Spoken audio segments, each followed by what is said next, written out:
Hello and welcome to Healing Tips from the Heart, Intuition with Helpers, Healers, and Guides. I am your host, Dr. Lori Hops, licensed psychologist, writer, and artist. I've explored mind, body, and spirit related to intuition, or your personal guidance system, since early childhood. Meet my guests who have learned from their personal and professional lives to explore vast realms of knowing, synchronicities, and overcoming challenges. Their stories may inspire you with tools to enhance your daily living and relationships.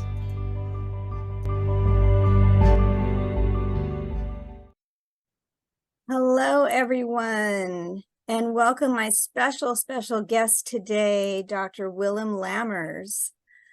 Let me tell you a little bit about him before I introduce him to all of you and he gets to share with us.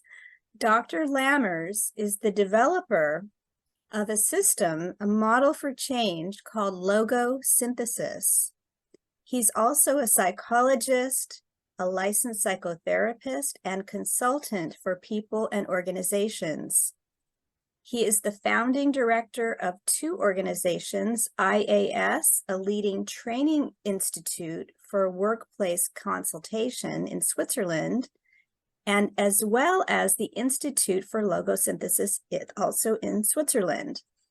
Dr. Willem has been working on the boundaries of mind, body, and spirit since the beginning of his career.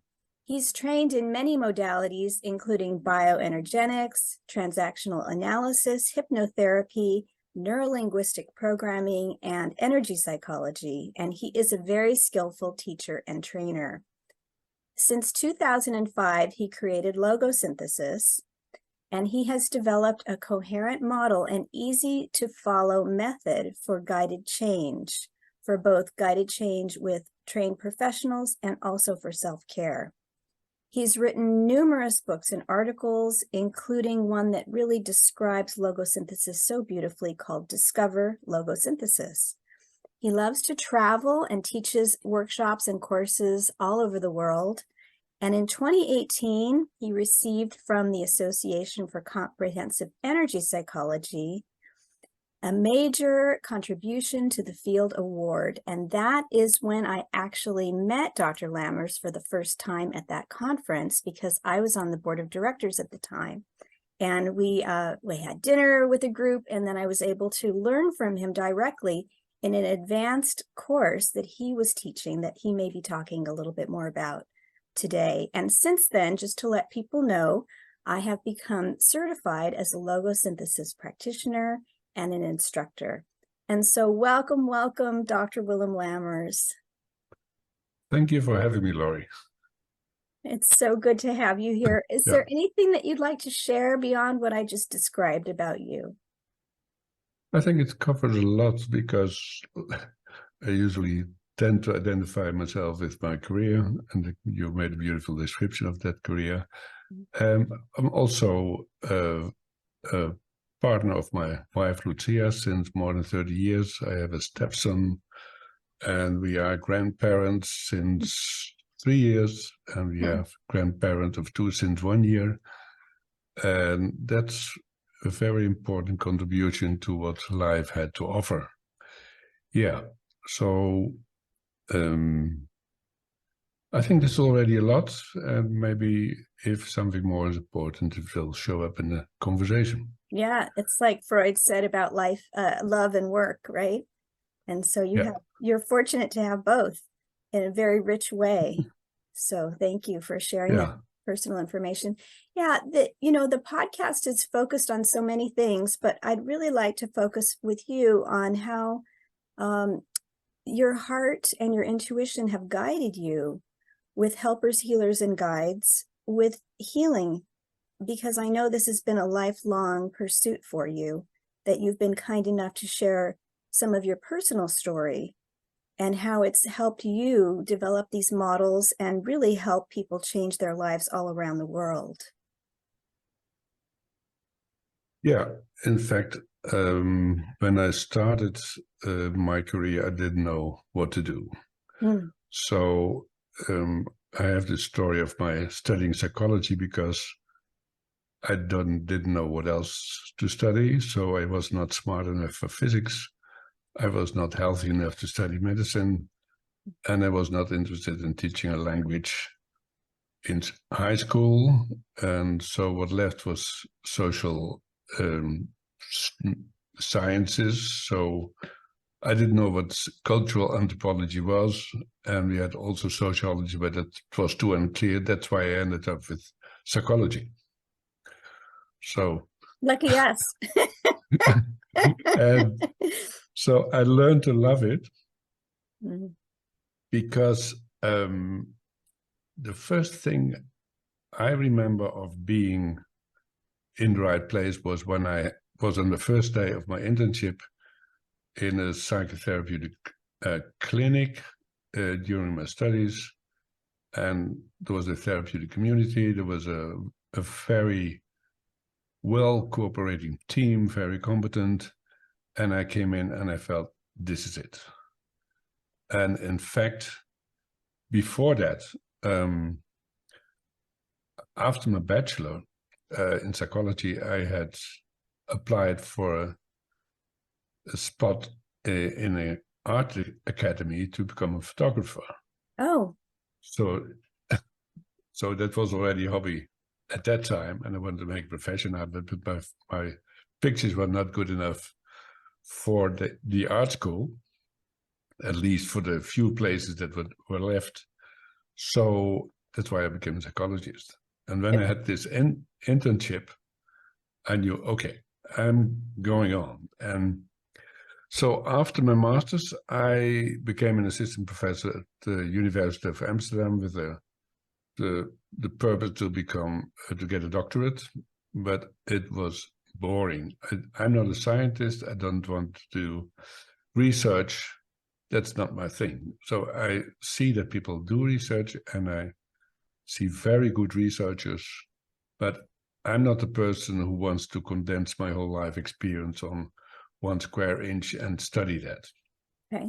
So, in fact, I got my doctorate 30 years later with the subject of logosynthesis. But at that moment that I discovered that psychotherapy was my job, I changed to Switzerland it was in 79. I got a job as a psychotherapist and psychologist in a high mountain clinic, a pulmonary hospital in Switzerland. And since we don't have high mountains in Holland, I moved there and stayed ever since, like the man who came to dinner. So that's where it started. And in fact, it was a pretty smooth career from there. So I worked in a team. I took over a team in 85. So I had the adults department of the hospital under my wing, so the whole psychological part of the therapeutic community. And from there, when I'm bored, I'm doing something else. So I became self-employed in 92. I took my TA training.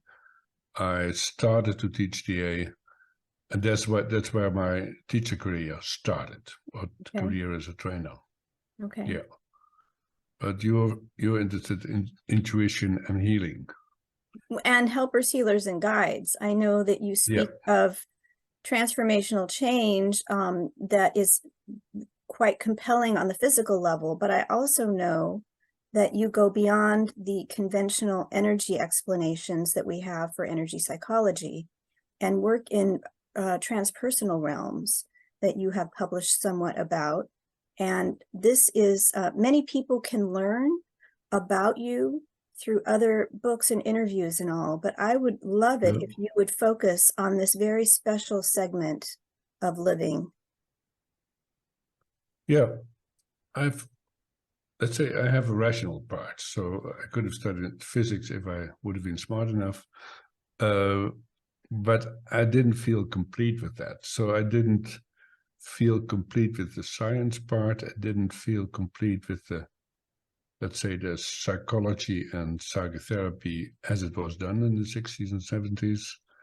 And I've always had this other part, being interested in various forms of spirituality. So I even studied the psychology of consciousness expansion for a year at university. Oh.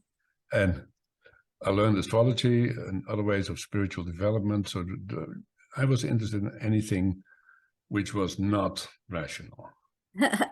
May I ask, that's new information for me to know about you. Was that when you were studying as an undergrad, or when you got your doctorate, or? Yeah.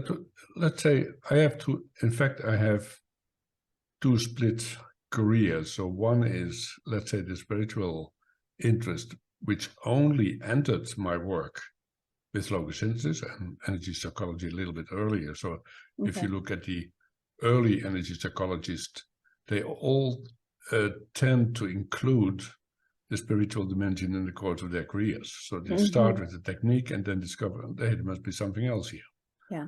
And so I had this part of being an avid reader, being an avid practitioner, but it didn't have a place in my work as a psychotherapist. So I came from this TA and NLP models, which are, let's say, psychological. They're pretty rational.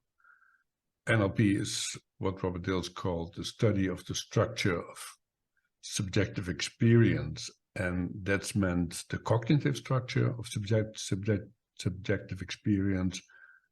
I'm interested in energetic structure of subjective experience. Okay. Yes, sir.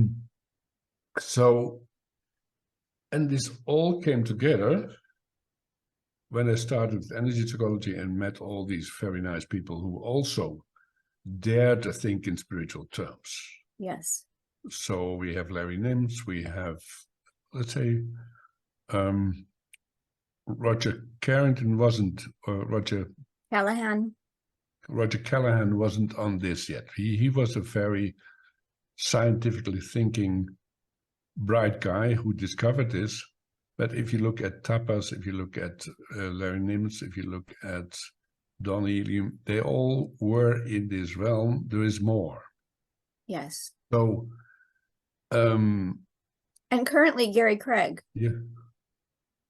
Yes, he is in the Course of Miracles. And Gary Craig, who created EFT, has moved on to, I don't know well the system, but it is about divine intervention, basically. I don't want to use his words without knowing, but the invisible helper, I think is what he calls it, or the invisible guide, something like this.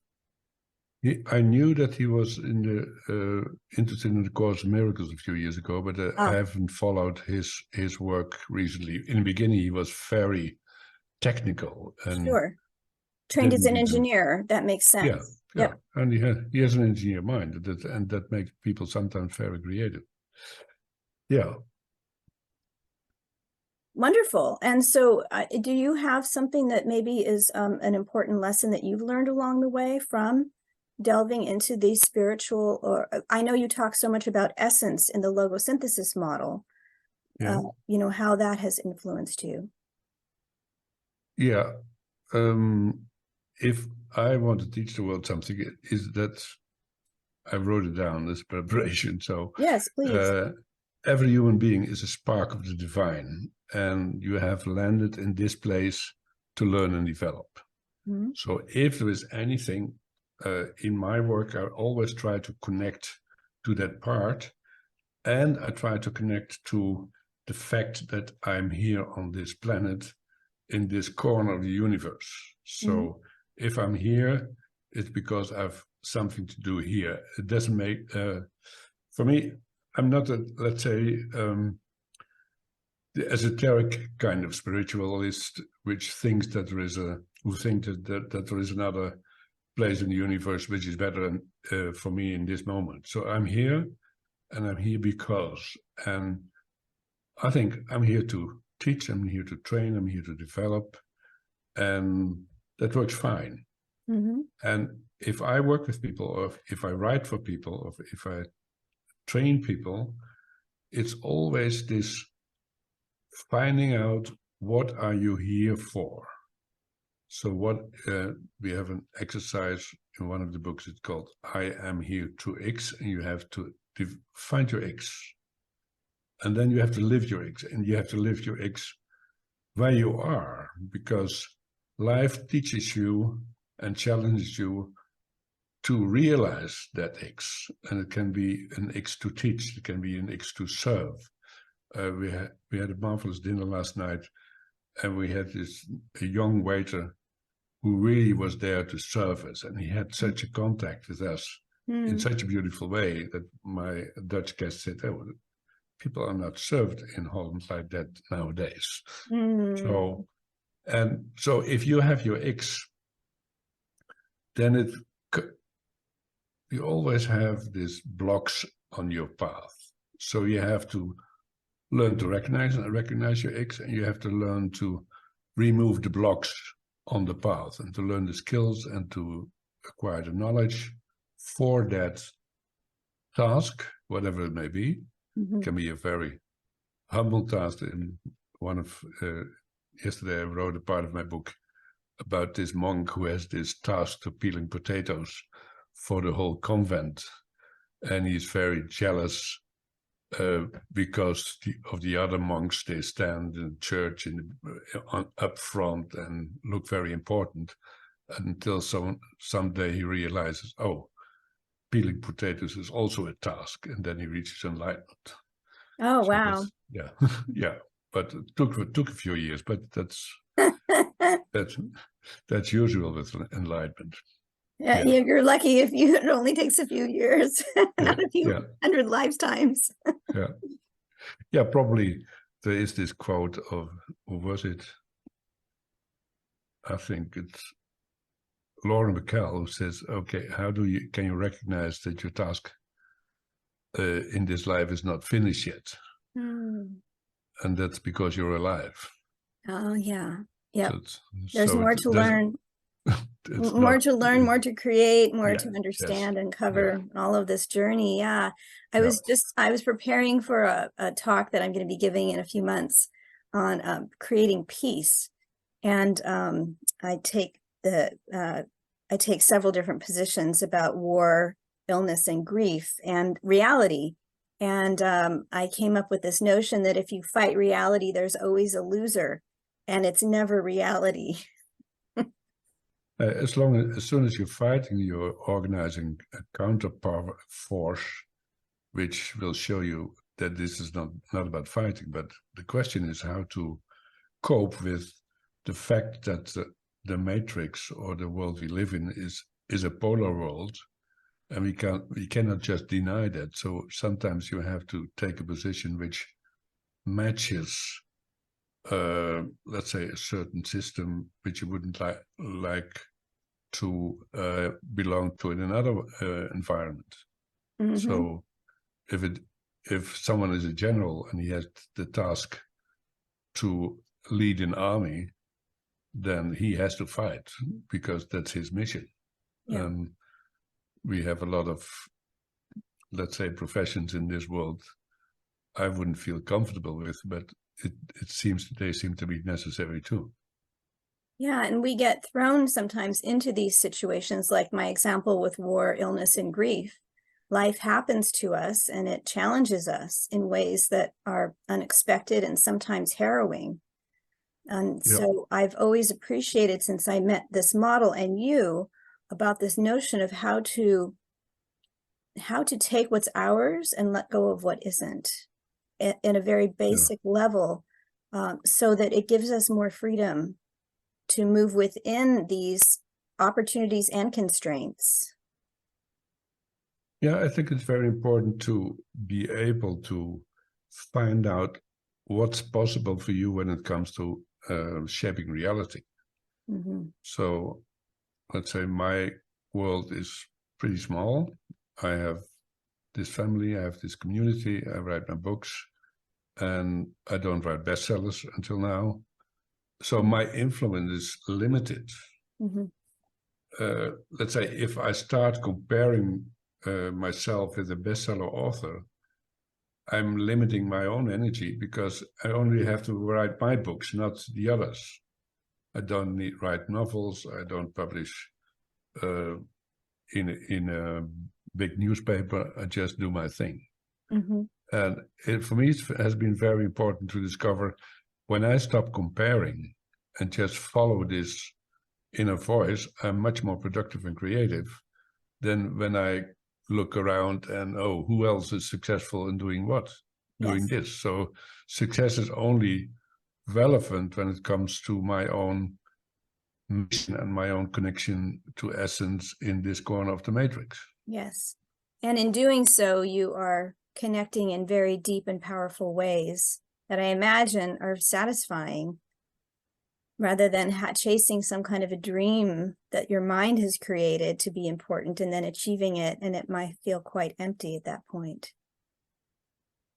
I have also noticed that my emphasis shifts. So I have developed a system that works. I have taught that system and other people are teaching it now. Mm-hmm. And I have now room to write down things nobody ever has written. So, and it takes my time. I'm, let's say, took a step back from my tasks in the association I co-founded. Mm-hmm. I'm not traveling so much. I'm only teaching to people who have already had training from other people. Mm-hmm. And what's left is the work that nobody else can do. And that's writing this book at this moment. Yeah. And this is a new development, is that even goes deeper than the work we've done so far. And which I have to say, oh, this is very interesting because it's not easy. Mm. So, and it doesn't pretend to be easy. Mm-hmm. So if you read this new book, then you must prepare that you get questions you might not want to ask, or not want to ask yourself, or you even don't want to think about it. Yes. But we have so many layers in our energy system. And if you go deeper and deeper and deeper, then you meet the real roots of the issues you're living with. Of course, you can always reduce it to disconnection from your essence or disconnection from the world around you. But how did you reach this point that you got this kind of disconnection? Beautiful.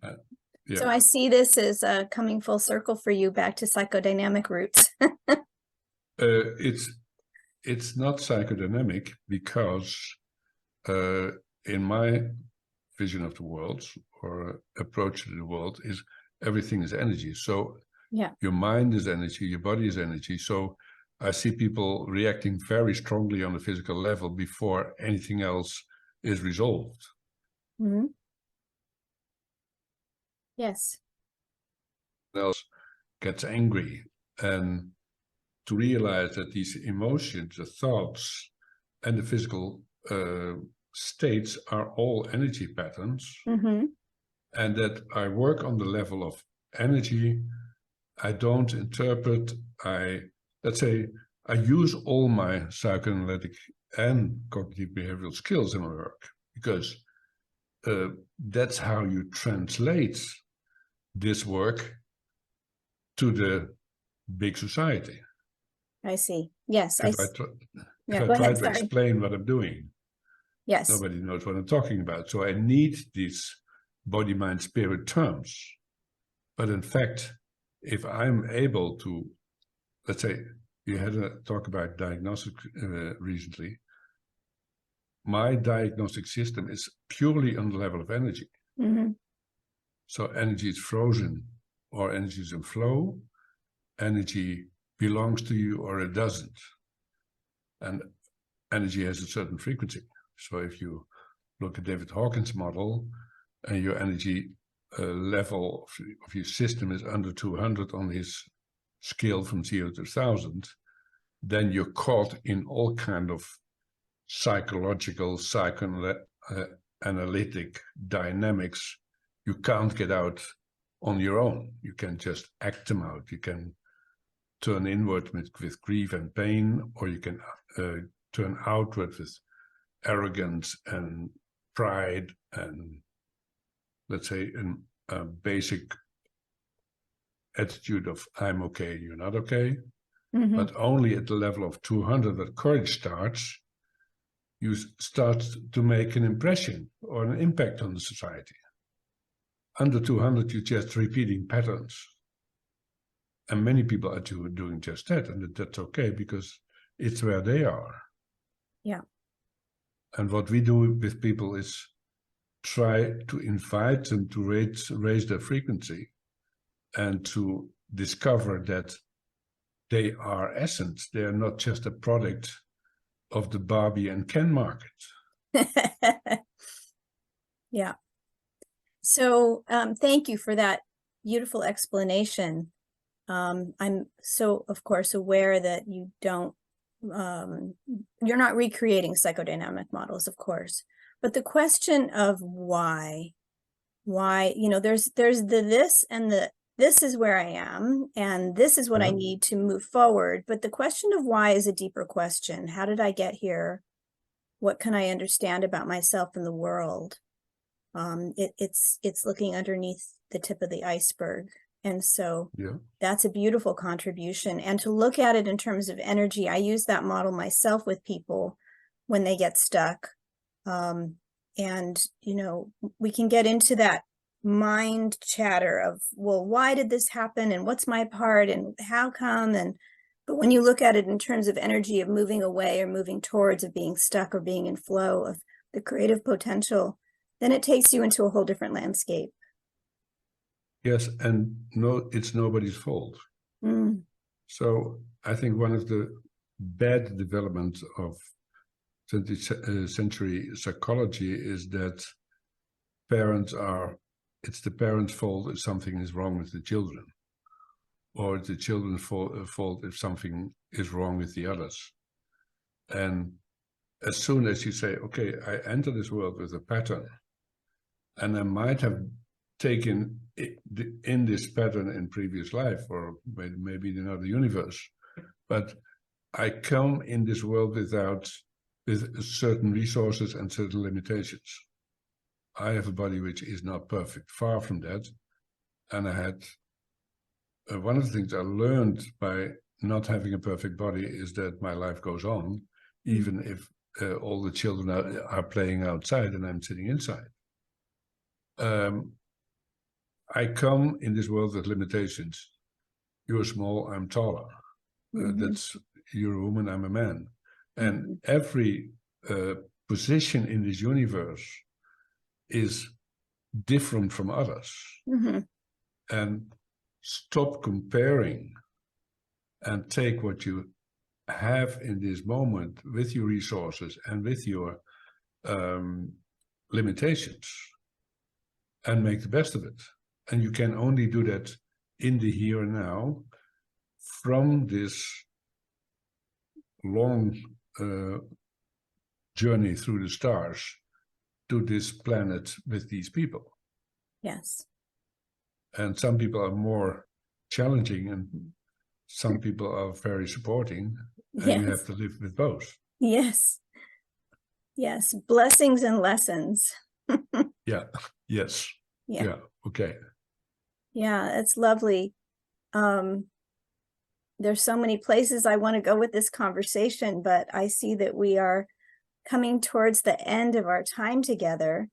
And I'm wondering if there's anything else about that still small voice or essence or invisible helpers that might whisper to you, that you might want to share with people who are listening, who are intrigued by this and maybe have questions about their own path and what is imagination and what is creativity and what is inspiration.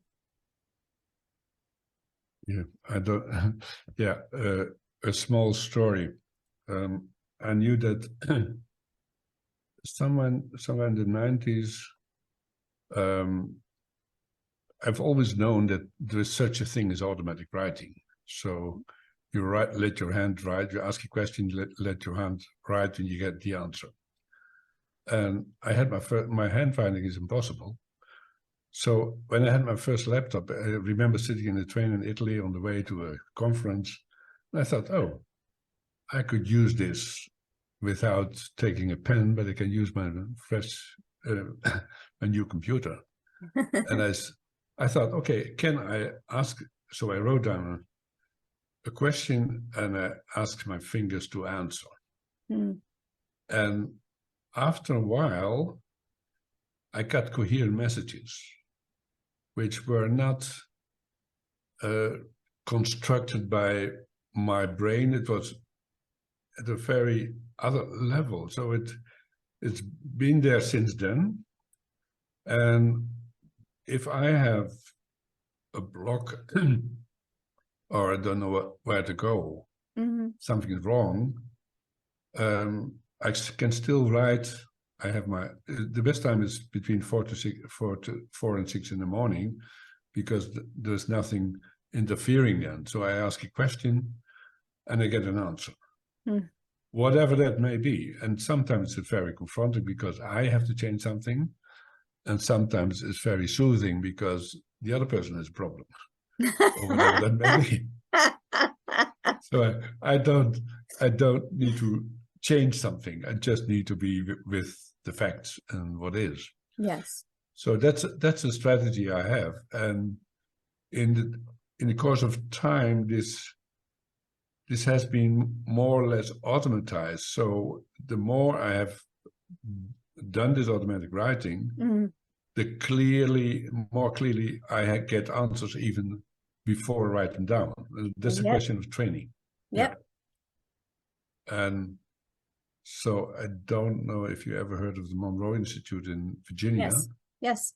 Yeah, I've been there 4 times in the 0 years of 2001 to 2005, and I really recognized what was going on there. And I really, so if you ever have the time to go there, then do do such a training, because you learn about these dimensions in ways which make it very normal. Yeah. Yes. In a time and place when a lot of things are being questioned about what's reality. Yeah.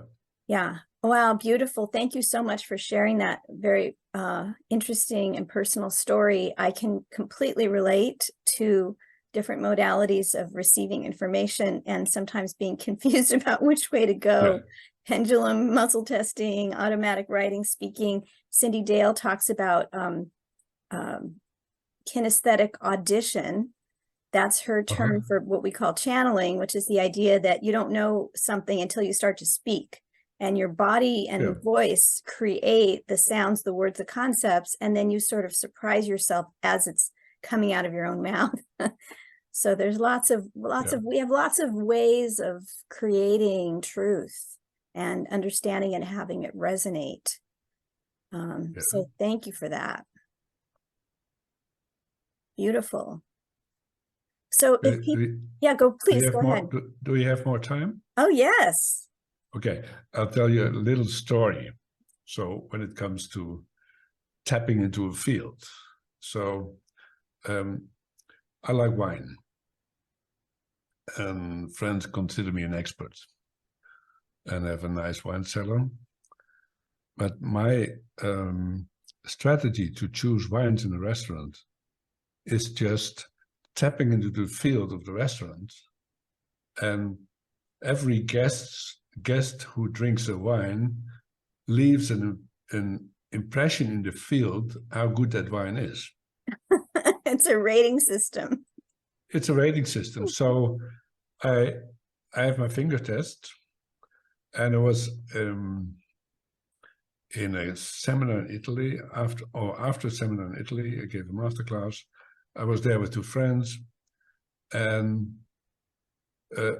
I chose a bottle of wine.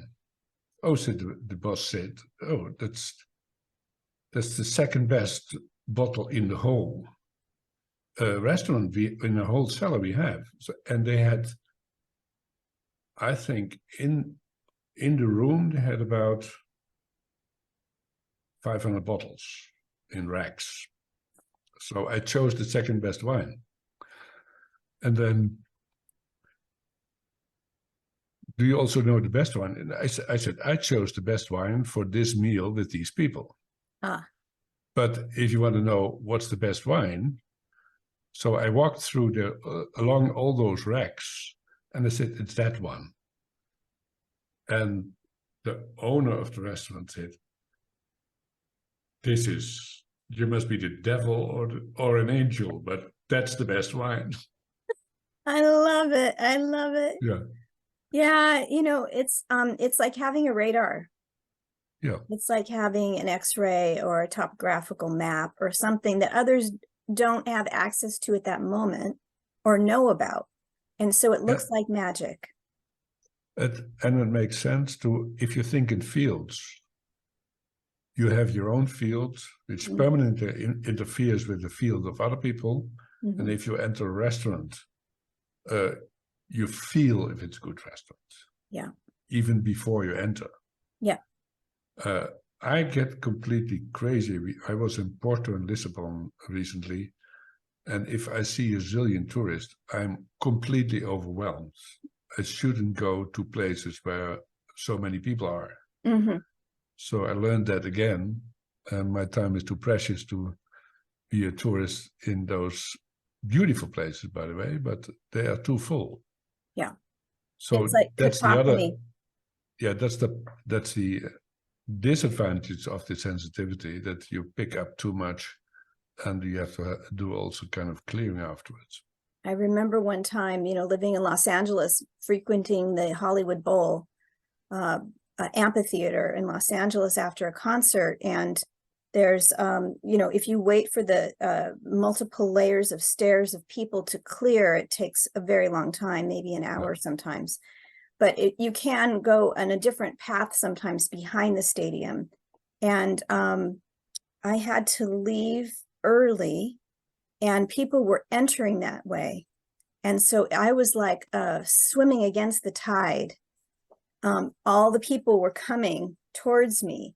And I remember feeling nauseated, like I was in a sea, in a storm, because all of that energy was coming one way and I was trying to navigate through. And that was when my sensitivities were heightened, and it was quite disorienting. I had to take some time away and break up the walking and reconnect to the earth, really, before I could complete that path. Yeah. Yeah, I'm learning to avoid that kind of situation. So I don't go to stadiums or whatever. It's not my thing. So. Yeah. Arrive late and leave early, and then you can enjoy the show. Oh, this has been such a delightful conversation. I always cherish my time with you. And I'm so happy that you agreed to join me and share your story with so many other people. Okay. Thank you, Laurie. Thank you so much.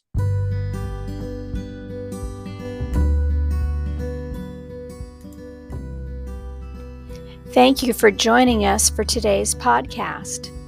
If you want to learn more, you can visit my website for podcast and resources at hopshealingtips.com. You can also like, share, and subscribe to this channel. This podcast is for information and entertainment purposes only and is not providing healthcare advice. Please seek guidance from your professional healthcare team should you need assistance.